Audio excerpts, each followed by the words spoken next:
एक हस्बैंड अपनी वाइफ के साथ सुबह टहलने गया था और वापस ही नहीं आता है। जी हाँ, हम बात कर रहे हैं हार्ट अटैक या फिर कार्डियक अरेस्ट की। 15 दिनों के अंदर 12-13 लोगों की मृत्यु हो गई है। वो खुशियाँ कब उनकी मातम में बदल जाती है। हमारी जो कोरोनरी आर्टरी होती है उसमें कोलेस्ट्रॉल का लेवल बढ़ता जाता है और जिसकी वजह से हमारी कोरोनरी आर्टरी नैरो होती चली जाती है। हृदय की धड़कन अचानक से बंद हो जाती है। तो इसमें क्या क्या होता है कि हमारा हृदय या तो पूरी तरह से धड़कना बंद कर देता है या फिर इतनी तेजी से अनियमित रूप से धड़कता है। कौन ज्यादा खतरनाक है? तो कार्डियक अरेस्ट ज्यादा खतरनाक होता है। हमें पता ही नहीं लगता कब बेहोश होता है और कब इस दुनिया को अलविदा कहकर चला जाता है। चेस्ट में, आर्म में, जॉ में हमें पेन फील होगा, सांस लेने में दिक्कत महसूस होगी। 22 तक आते आते वही केसेस 32,000 हो चुके हैं। हेलो एवरीवन, आज के सेशन में मैं स्वाभि तोमर आप लोगों का एक बार फिर से स्वागत करती हूं,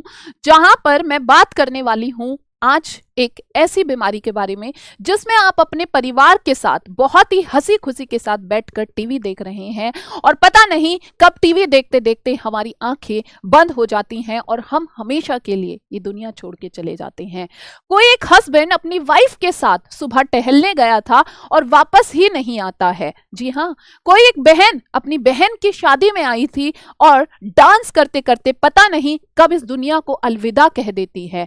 कोई एक व्यक्ति जो रात को सोया था लेकिन सुबह को उठा ही नहीं है। ऐसे केसेस डे बाय डे बढ़ते जा रहे हैं। जी हाँ, हम बात कर रहे हैं आज के सेशन में हार्ट अटैक या फिर कार्डियक अरेस्ट की, जो दोनों अलग अलग होते हैं। और हाल ही में शेफाली जेरावाला जिनकी मृत्यु हो गई है 27 जून की रात को। जी हाँ, डॉक्टर्स का कहना है कि हालांकि उनको कार्डियक अरेस्ट हुआ है लेकिन फिर भी अभी उनकी बाकी रिपोर्ट्स आना बाकी हैं। जी हाँ, शेफाली सिर्फ मात्र 42 साल की थी और बहुत ज्यादा फिट थी क्योंकि वो डेली बेसिस पर एक्सरसाइज भी करती थी। लेकिन फिर भी ऐसा क्या है कि भाई इंसान जो है पता ही नहीं लगता कब जो है मौत की गोद में सो जाता है। जी हाँ, ऐसे ही ढेर सारे एग्जाम्पल्स हमने अभी बहुत जल्द हाल ही में देखे हैं। अगर मैं बात करूं बागपत के एक छोटे से गांव बूढ़पुर की, जहां की कुल ही लोगों की संख्या 8,500 के आसपास है, वहां पर 15 दिनों के अंदर 12-13 लोगों की मृत्यु हो गई है। तो आप सोचिए कितना ज्यादा सीवियर है ये, है ना। और इतने छोटे से गांव में मात्र 15 दिनों में इतनी लोगों की मृत्यु होना। और एक और केस जो आपने अभी कुछ दिन पहले सुना होगा कि एक मध्य प्रदेश का एक केस है जहां पर एक लड़की अपनी बहन की शादी में आती है और घर में खुशियों का माहौल था चारों ओर। खुशी के मारे वो लड़की डांस करती है लेकिन स्टेज पर ही पता नहीं वो खुशियां कब उनकी मातम में बदल जाती हैं और वो लड़की स्टेज पर ही गिर जाती है। तो चलिए आज के सेशन में हम लोग बात करेंगे कि हार्ट अटैक और कार्डियक अरेस्ट में क्या डिफरेंस है और कैसे हम थोड़ा सा अपना बचाव कर सकते हैं एटलीस्ट। जी हाँ, जो हार्ट अटैक है ये एक तरह का प्री संचरण समस्या है जिसमें रक्त का प्रवाह अवरुद्ध हो जाता है। जी हाँ, जैसे अगर मैं बात करूं हमारी जो कोरोनरी आर्टरी होती है उसमें कोलेस्ट्रॉल का लेवल बढ़ता जाता है और जिसकी वजह से हमारी कोरोनरी आर्टरी का जो स्पेस है अंदर का वो नैरो होती चली जाती है। जी हाँ, जिसकी वजह से प्रॉपर ब्लड फ्लो नहीं होता। और यहीं पर अगर मैं बात करूं कार्डियक अरेस्ट की, तो कार्डियक अरेस्ट क्या है? एक विद्युत समस्या है जिसमें हृदय की धड़कन अचानक से बंद हो जाती है। जी हाँ, कई बार, पर अगर मैं आपको एक बात और बताऊं, हार्ट अटैक आने से पहले कई बार वो हमें छोटे छोटे सिग्नल्स देता है, पर लेकिन हम उन्हीं सिग्नल्स को अवॉइड कर देते हैं और हमें पता ही नहीं लगता कि कब वो हार्ट अटैक कार्डियक अरेस्ट का कारण बन जाता है। ऐसे ढेर सारे कारण हैं। तो चलिए एक बार हम लोग सबसे पहले बात करते हैं कि हार्ट अटैक के कारण के बारे में। अगर देखा जाए तो क्या क्या होता है हार्ट अटैक में, या तो जो हमारी कोरोनरी आर्टरी होती है उसमें रुकावट आ जाती है जिसके कारण ब्लड फ्लो नहीं हो पाता है और यही वजह है कि इंसान का जब ब्लड हमारे हृदय तक नहीं पहुंचेगा, पर्याप्त ऑक्सीजन नहीं मिलेगी, तो हार्ट अटैक होने के चांसेस बढ़ जाते हैं। रुकावट के कारण जो हृदय की मांसपेशियां होती हैं उनमें रक्त का प्रवाह भी बाधित हो जाता है, और अगर व्यक्ति को तुरंत हम हॉस्पिटल नहीं लेकर गए, हम डॉक्टर के पास नहीं लेकर गए, तो हृदय की ऊतकों में बहुत ज्यादा क्षति पहुंचती है और उसी के कारण इंसान की मृत्यु भी हो सकती है। क्या क्या लक्षण होते हैं इसमें? वैसे तो अक्सर आपने बहुत बार सुना भी होगा कि व्यक्ति को जो है सीने में बहुत ज्यादा दर्द होता है, बेचैनी होती है, सांस लेने में तकलीफ आती है, और जो हमारा शरीर का ऊपर वाला हिस्सा होता है यानी कि हमारा हाथ, हमारा जबड़ा, हमारी पीठ और हमारी गर्दन में दर्द होता है। पर कई बार हम इन लक्षणों को अनदेखा कर देते हैं, पर लेकिन हमें इन लक्षणों को कभी भी अनदेखा नहीं करना है।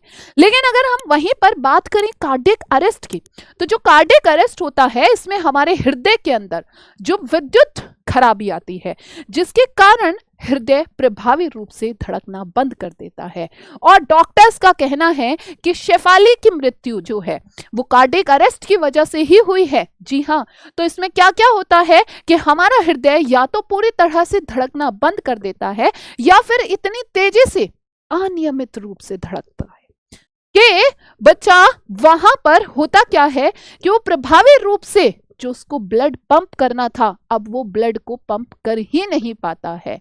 जी हाँ, इसके लक्षण क्या होते हैं? इसके लक्षण, जहां पर हार्ट अटैक की बात की जाए तो उसमें माइनर लक्षण आते हैं, मतलब जहां पर अगर हार्ट अटैक की बात की जाए तो उसमें हमें पहले दर्द महसूस होना शुरू हो जाता है, पर लेकिन कार्डियक अरेस्ट में व्यक्ति अचानक से बेहोश हो जाता है, और प्यारे बच्चे, हमें पता ही नहीं लगता कब उसकी सांसें रुक जाती है और कब वो इस दुनिया को अलविदा कह देता है। जी हाँ, अगर बात करें कि दोनों में मुख्य अंतर क्या है, तो जो हार्ट अटैक होता है उसमें सीने में दर्द होता है, बेचैनी होती है, पर लेकिन अगर कार्डियक अरेस्ट की बात की जाए तो इसमें बेहोशी होती है ना, और चेतना का नुकसान भी हो सकता है। अगर बात करें कि दोनों में बहुत ज्यादा सीवियर क्या है, किसकी कौन ज्यादा खतरनाक है, तो कार्डियक अरेस्ट ज्यादा खतरनाक होता है, क्योंकि उसमें व्यक्ति, हमें पता ही नहीं लगता कब बेहोश होता है और कब इस दुनिया को अलविदा कहकर चला जाता है ना। तो देखिए, जैसे मैंने अभी अभी हार्ट अटैक के बारे में बात की थी, तो हार्ट अटैक में मैंने आपको बताया कि किस तरह से हमारी जो कोरोनरी आर्टरी है वो ब्लॉक होती है, और ब्लॉक होने के साथ साथ आगे ब्लड का फ्लो नहीं कर पाती है। तो आई होप आप इसको रिलेट कर पा रहे होंगे, और रक्त को अगर ब्लड और ऑक्सीजन ही नहीं मिलेगा तो कैसे काम करेगा हमारा दिल। फिर भी और क्या क्या डिफरेंसेस हो सकते हैं, अगर बात की जाए सबसे पहले कार्डियक अरेस्ट की, तो कार्डियक अरेस्ट में मैंने आपको बताया इलेक्ट्रिकल सिग्नल्स डिस्टर्ब होते हैं, लेकिन अगर बात की जाए कार्डियक अरेस्ट की तो इसमें हमारे जो कौन से सिग्नल्स होते हैं, इलेक्ट्रिकल सिग्नल्स होते हैं, वो डिस्टर्ब होते हैं। लेकिन हार्ट अटैक में हमारी हार्ट की मसल्स डैमेज हो जाती है।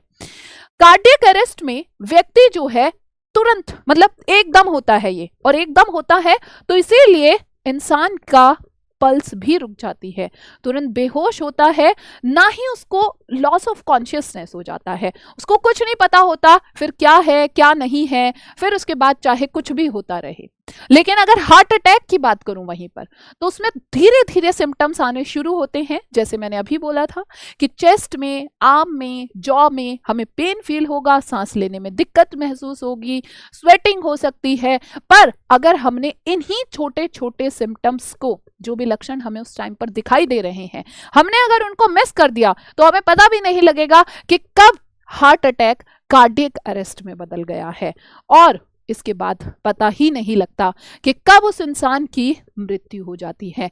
जी हाँ, एक छोटा सा डेटा है जिसके हिसाब से आप देख सकते हैं कि कितने लोगों की मृत्यु हो चुकी है। अगर बात की जाए 2015 में 19,038 लोगों की मृत्यु, हालांकि डेटा में थोड़ा बहुत वेरिएशन आ सकता है, थोड़ा बहुत चेंजेस होते हैं इस तरह के डेटा में, क्योंकि वो बहुत सारी अलग अलग, कुछ कई बार केसेस रिकॉर्ड भी नहीं हो पाते हैं। 2016 में वही 19,000 से बढ़कर 21,000, और 17 तक आते आते 23,000, 18 में 25,000, 19 में 28,000, 20 में 28,500, है ना, 500 कुछ बढ़ चुका है, और 2021 तक आते आते 28,400, यहाँ पर थोड़ा सा कम है, लेकिन 22 तक आते आते वही केसेस 32,000, हो चुके हैं।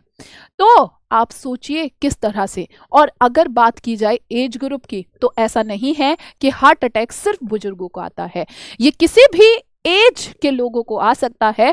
तो यहां पर एज मैटर नहीं करता है। अगर मैटर करता है तो वो है आप लोगों को अपना स्वास्थ्य का ध्यान रखना, वो बहुत ज्यादा जरूरी है। और उसके लिए आप एक चीज तो कर ही सकते हैं, एटलीस्ट धूम्रपान छोड़ें, डेली बेसिस पर एक्सरसाइज जरूर करें, तो कहीं ना कहीं ये हमें थोड़ा सा हेल्दी रहने में तो मददगार होता ही है।